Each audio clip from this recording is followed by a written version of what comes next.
Former Duran Duran guitarist's cancer treatment kept him from end-of-life care. I'm asymptomatic. Musician Andy Taylor was diagnosed with stage 4 metastatic prostate cancer in 2018. Former Duran Duran guitarist Andy Taylor revealed his cancer treatment has kept him from end-of-life care. Taylor, who has been battling stage 4 prostate cancer, opened up about his treatment and the mental struggle that comes with a diagnosis. I was classified as palliative end-of-life care, Taylor revealed during an interview with The Times. Now, I'm not. I'm asymptomatic. The musician is not showing symptoms of his prostate cancer, as he undergoes treatments that release radioactive chemicals to target the cancerous cells, according to the outlet. Taylor had his first treatment session 2 weeks ago, and has 5 more to go. Following a session, he is radioactive for several days, and must sleep alone for 2 weeks. The rock star also spoke about the moment he was faced with the thought of dying, which came about 6 weeks after his initial diagnosis. You're gonna have to say goodbye to your family. You're not going to see your grandson's 10th birthday, Taylor explained. He realized, psychologically it's mind-blowing. You can't have therapy to remove the certainty of death.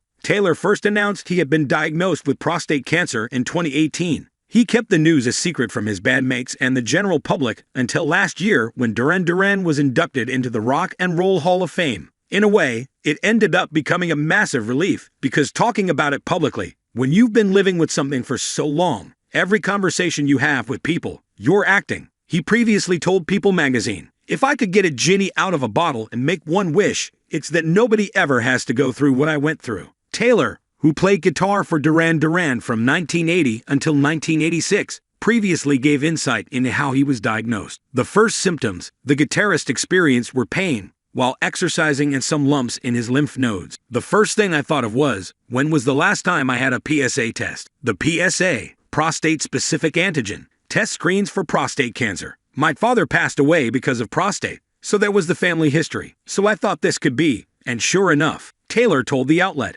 "As harsh as it is, it's a death sentence. So you sort of walk out of the hospital in a stunned silence, because you could never be prepared for. You've got to start from the fact that it's a slow burn, so it's not going to take you quickly. I'm not even supposed to be alive." Duran Duran star Andy Taylor speaks out about beating cancer. Andy Taylor says he isn't even supposed to be alive after being diagnosed with incurable cancer. The 62-year-old guitarist, who is best known as part of Duran Duran, was diagnosed with incurable stage 4 metastatic prostate cancer in 2018, but is now asymptomatic after undergoing pioneering treatment. He told the Times newspaper, "There was nothing to keep you alive. I was classified as palliative end-of-life care, and now I'm not. I'm asymptomatic. Getting played on the radio. That's the first time that's happened to me for 30 years. Hold on, I'm not even supposed to be alive." The Ordinary World hitmaker, who recently announced his new LP, Man's a Wolf to Man, received intravenous administration of radioactive chemicals, as pioneered by Welsh scientist and biotech entrepreneur Christopher Evans, who he likened to tech billionaire Elon Musk.